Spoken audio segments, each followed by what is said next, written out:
नालासोपारा पूर्वेकडील आचोळे तलावात आज पहाटे एका इसमाचा मृतदेह मिळून आला। या इसमाचे वय अंदाजे 50 ते 55 वर्षांचे आहे। पहाटे मॉर्निंग वॉकला आलेल्या गृहस्थाने मृतदेह पाहिल्यानंतर पोलिसांना बोलावण्यात आलं।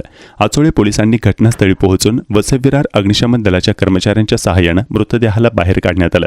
मृतदेहाचं शवविच्छेदन अहवाल आल्यानंतर मृत्यूमागील कारण स्पष्ट होईल। मृतदेहाची ओळख अद्याप पटलेली नाही। मृतदेहाच्या अंगावर शर्ट नव्हता। ही आत्महत्या आहे की हत्या तसेच दुर्घटना याबाबत आचोळे पोलीस तपास करत आहेत। मात्र एवढ्या मोठ्या आचोळे तलावाची दुरावस्था झाली आहे। या तलावावर कोणीही सुरक्षा रक्षक नसतो। गेट उघडे असतात। रात्रीचे दारुडे व्यसनी हे जमा होतात। कपल बसलेले असतात। त्यामुळे या तलावावर सुरक्षा रक्षक ठेवण्याची मागणी नागरिकांमधून होत आहे। घटना अशी आहे का अनेक वर्षापासून आमच्या आचोळा तलावामध्ये जवळपास 6-7 वर्षापासून इथे कोणत्याच प्रकारची सिक्युरिटी नसल्यामुळे इथे सतत हे हादसे होत असतात। म्हणजे कोण ना कोण तलावामध्ये बॉडी मिळतच असतात। जवळपास म्हणजे 30 वर्षापासून इथे हे हादसे व्हायचेच। आता गेल्या 7 वर्षापासून इथे कोणतीच सुव्यवस्था नाही आहे। 2-2 गेट आहेत पण एका पण ठिकाणी कुठे सिक्युरिटी गार्ड नाही। आणि तुम्ही जर तलावावरती परिस्थिती बघितली तर सकाळी आल्यानंतर इथे वातावरण दिसतं का लोक वॉकला येतात, पण तलावची परिस्थिती दुपारनंतर अशी होते का इथे फक्त कपल्स गांजा वगैरे पिणारे किंवा रात्री तुम्ही बघितलं तर दारू पिणारे लोक असतात। आणि तुम्ही तिकडे बघितलं जर खेळण्यासाठी जिकडे लहान मुलांचे जे स्पॉट आहेत त्या ठिकाणी समोर ग्रिल वगैरे तुटलेली आहे। कधीही लहान मुलं आतमध्ये जाऊ शकतात तिथे, पण कोणतीच कोणाला प्रशासनाला पडलेली नाही। अनेक वेळा तक्रार करून सुद्धा इथे कुठलीच सुव्यवस्था झाली नाही।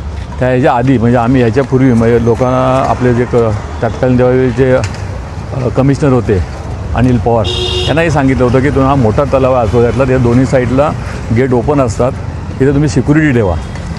तर तेव्हाही कोणी ऐकलं नाही। जेव्हा आता सूर्यवंशी गेले त्यांना आम्ही लोक बोललो होतो की तुम्ही आचोळा तलाव हा असा आहे की मोठा तलाव आहे, त्याला सिक्युरिटी ठेवा। तलावाच्या आता तुम्ही पाहणी केली असता तर तुम्हाला काय दुर्दैवाला बघितलं कळेल। त्या तलावामध्ये रात्री 2-2 वाजेपर्यंत कपल्स फिरत असतात, मुलं मुली फिरत असतात। इथं कशाचं भान नाही। म्हणून आम्ही असं आमचे म्हणजे आमच्या महापौरांना किंवा आयुक्तांना अशी विनंती आहे की आचोळ्या तलावाला ह्यापूर्वी 8 सिक्युरिटी गार्ड होते आणि आता गेल्या 7-8 वर्षांमध्ये एकही सिक्युरिटी गार्ड नाही। त्याच्या दोन्ही गेटला सिक्युरिटी गार्ड ठेवावं। काही ज्या जाया तुटलेल्या आहेत त्या जाया लावाव्या असं आमचं ह्यांना मागणी आहे। मैं ये कह रहा हूँ कि हर वर्ष ऐसी 4-5 घटनाएं हो रही हैं और ये रुक नहीं रहा है।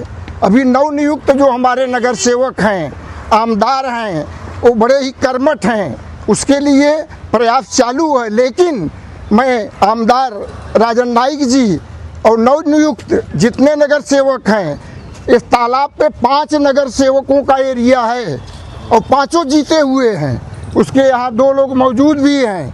मैं गुजारिश करता हूँ कि यहाँ यथाशीघ्र सिक्योरिटी गार्ड की व्यवस्था की जाए, लोगों की सुरक्षा की जाए। ये बीबीएमसी और पुलिस की पहली जिम्मेदारी है, प्रशासन की जिम्मेदारी है। नहीं तो लेखी इसकी मांग मुख्यमंत्री के पास की जाएगी। वॉकिंग में आए करीब 6 बजे तो मालूम पड़ा कि ऐसा एक बॉडी मिला है और ये हर साल ऐसी दुर्घटना होती जा रही है आचोला तालाब पे।